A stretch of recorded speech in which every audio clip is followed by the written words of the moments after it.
À Madagascar, c'est une nouvelle crise politique qui se profile. En cause le vote des députés de l'Assemblée nationale le 26 mai 2015 visant à destituer le président élu démocratiquement en janvier 2014, Radzona Mampiane.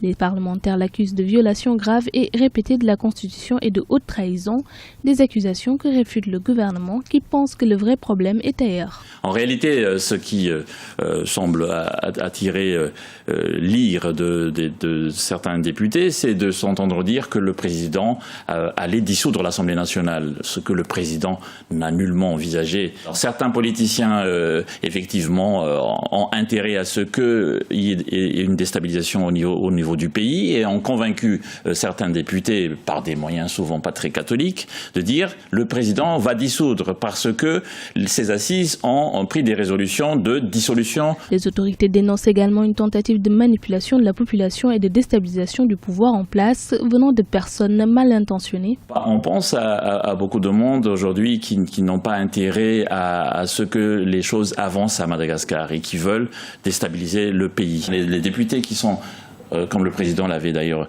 condamné parce qu'ils sont sortis du cadre légal et on est dans un pays où on recherche, depuis l'arrivée du président de la République à la magistrature suprême, le leitmotiv c'est état de droit.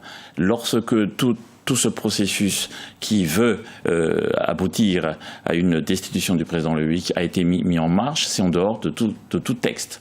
Or, on saisit aujourd'hui, on fait une procédure qui est entachée de vice de procédure. Le résultat du vote des députés devrait être validé par la Haute Cour constitutionnelle dans les prochains jours. Une décision très attendue par le gouvernement qui estime n'avoir pas failli à son devoir malgré quelques retards dans l'exécution de plusieurs projets.